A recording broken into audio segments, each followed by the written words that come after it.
हरितालिका व्रत कथा। पूजन करने के बाद कथा सुनी। सूत जी कहते हैं, मंदार की माला से जिन पार्वती जी का केश पाग अलंकृत है, मुंडों की माला से जिन शिव जी की जटा अलंकृत है, जो पार्वती जी दिव्य वस्त्र धारण की है और जो शिव जी दिगंबर नंगे हैं, ऐसे शिव पार्वती जी तथा शिव जी को प्रणाम करता हूँ। रंभे कैलाश पर्वत के शिखर पर बैठी हुई शिव पार्वती जी कहती हैं, हे महेश्वर, हमें कोई गुप्त व्रत या पूजन बताइए जो सब धर्मों से सरल हो, जिनसे परिश्रम भी कम करना पड़े लेकिन फल अधिक मिले। हे नाथ, यदि आप मुझ पर प्रसन्न हो तो यह विधान बताइए। हे प्रभु, किस तप, व्रत या दान से आदि मध्य और अंत रहित आप जैसे महाप्रभु हमको प्राप्त हुए हैं। शिव जी बोले, हे देवी सुनो, मैं तुमको एक व्रत जो मेरा सर्वस्व और छिपाने योग्य है, लेकिन तुम्हारी प्रेम की वशीभूत होकर मैं तुम्हें बताता हूँ।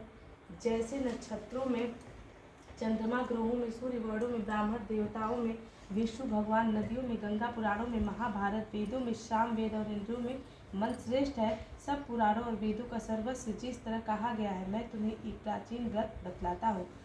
एकाग्र मन से सुनो।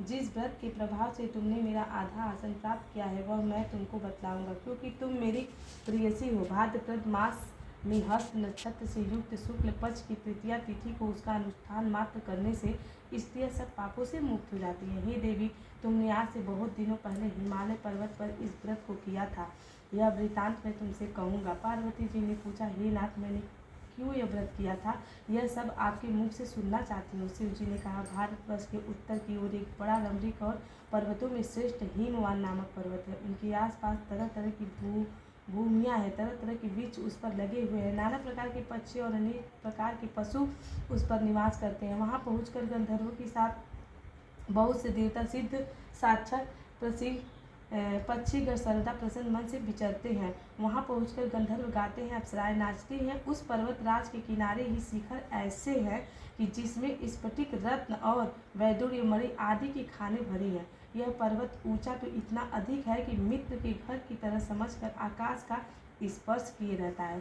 इसके समस्त शिखर सदैव हिम वर्ष से आच्छादित रहते हैं और गंगा जल की ध्वनि सदा सुनाई देती रहती है।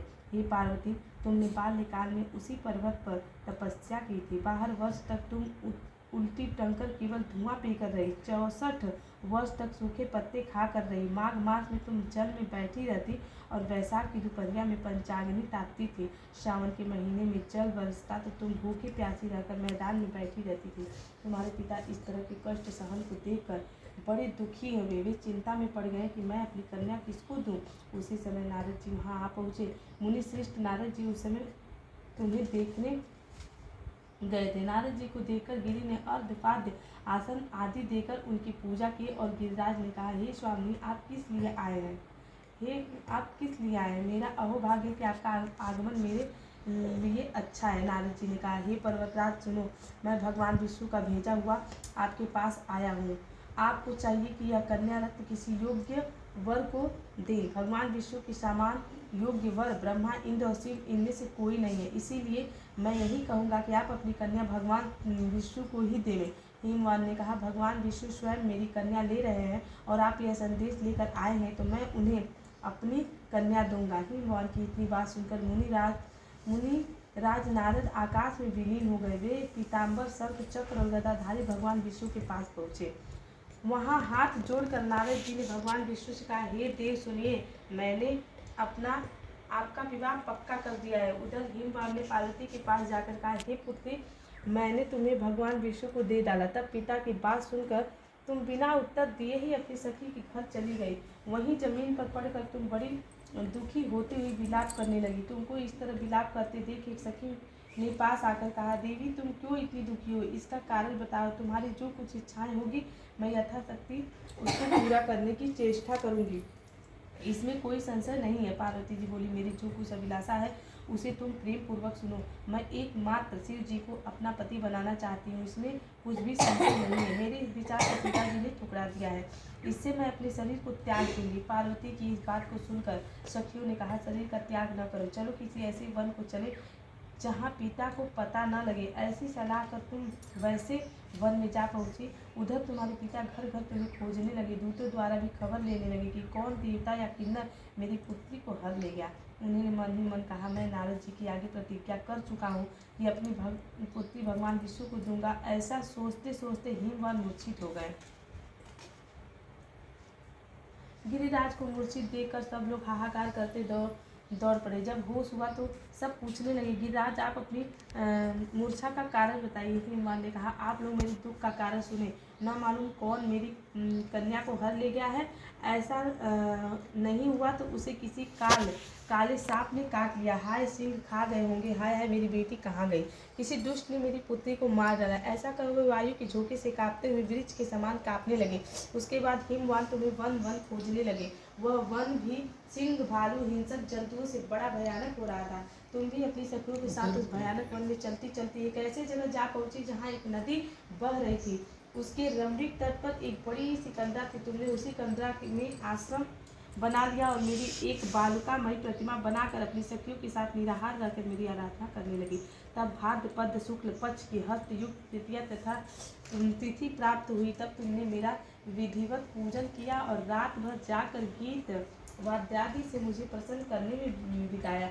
उस व्रत राज के प्रभाव से मेरा आसन डगमगा उठा, जिससे मैं तत्काल उस स्थान पर जा पहुंचा जहाँ तुम अपनी सखियों के साथ रहती थी। वहाँ पहुंचकर मैंने तुमसे कहा, मैं तुम पर प्रसन्न हूँ, बोलो क्या चाहती हो। तुमने कहा, मेरे देवता, यदि आप मुझ पर प्रसन्न हैं तो मेरे पति बने।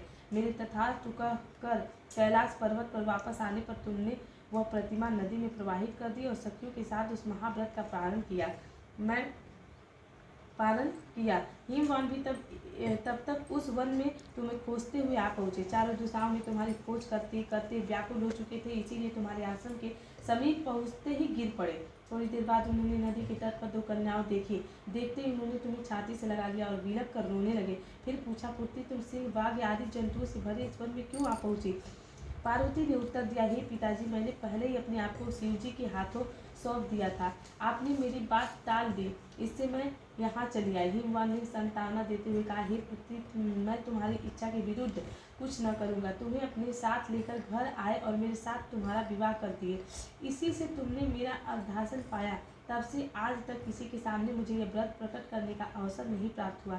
हे देवी, मैं यह बताता हूँ कि इस व्रत का हरितालिका नाम क्यों पड़ा। तुमको सखियाँ हर ले गई थी, इसीलिए हरितालिका नाम पड़ा। पार्वती जी ने कहा, हे प्रभु, आपने नाम तो बताया, अब विधि भी बताइए। इसका क्या पुण्य है, क्या फल है, यह व्रत कौन करे। श्री शिव जी पार्वती जी से कहते हैं, हे देवी, मैंने स्त्री जाति की भलाई के लिए यह उत्तम व्रत बतलाता हूँ। जो स्त्री अपने सौभाग्य की रक्षा करना चाहती है वह यत्न पूर्वक इस व्रत को करे। पहले केले के खंभे आदि से सुशोभित एक सुंदर मंडप बनावे, उसमें रंग बिरंगे रेशमी कपड़ों से चंदवा लगाकर चंदन आदि सुगंधित द्रव्यों से उस मंडप को लिपवावें।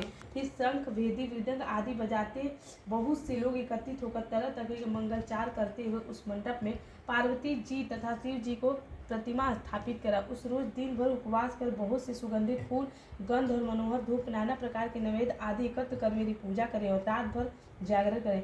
ऊपर जो वस्तुएं गिनाई गई हैं उनके अतिरिक्त नारियल, सुपारी, जमीरी, नींबू, लौंग, अनार, नारंगी आदि जो जो फल प्राप्त हो सके उन्हें इकट्ठे कर ले। उस ऋतु में जो फल तथा फूल मिल सके विशेष रूप से रखें। इसके बाद धूप दीप आदि से पूजन कर प्रार्थना करें। हे शिवे, शिवरूपणे, हे मंगले, सब अर्थों को देने वाली हे देवी, हे शिवरूपा, आपको नमस्कार है। हे शिवरूपे, आपको सदा के लिए नमस्कार है। हे ब्रह्मा रूपिणी, आपको नमस्कार है। हे जगदात्री, आपको नमस्कार है। हे सिंहवासिनी, संसार के भय से भयभीत मुझ दीन की रक्षा करें।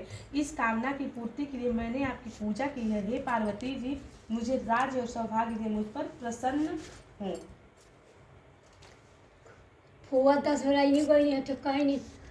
तो से पार्वती जी तथा शिव जी की पूजा करें। तदंतर विधि पूर्वक कथा सुने और ब्राह्मण को वस्त्र, गौ, स्वर्ण आदि देवे। इस तरह का एकत्रित होकर स्त्री पुरुष दोनों एक साथ पूजन करे। फिर वह अस्त्र आदि जो कुछ उसका संकल्प करे। हे देवी, जो स्त्री इस प्रकार पूजन करती है वह सब पापों से छूट जाती है और उसे 7 जन्म तक सुख तथा सौभाग्य प्राप्त होता है। जो स्त्री तृतीया तिथि का व्रत न करे, अन्न भक्षण करती है, वह 7 जन्म तक बंझा रहती है और उसको बार बार विधवा होना पड़ता है। वह सदा दरिद्र पुत्र शोक से शोकाकुल स्वभाव की लड़ाकी सदा दुख भोगने वाली होती है और उपवास न करने वाली स्त्री अंत में घोर नरक में जाती है। तीज की अन्न खाने से सुकड़ी, फल खाने से बदरिया, पानी पीने से जोग, दूध पीने से सापिन, मांसाहार करने से बागिन, दही खाने से बिल्ली, मिठाई आदि खाने से चींटी और सब खाने से मक्खी होती है। उस रोज सोने से अजगरी और पति को धोखा देने से मुर्गी होती है। इसीलिए हर स्त्री व्रत अवश्य करे।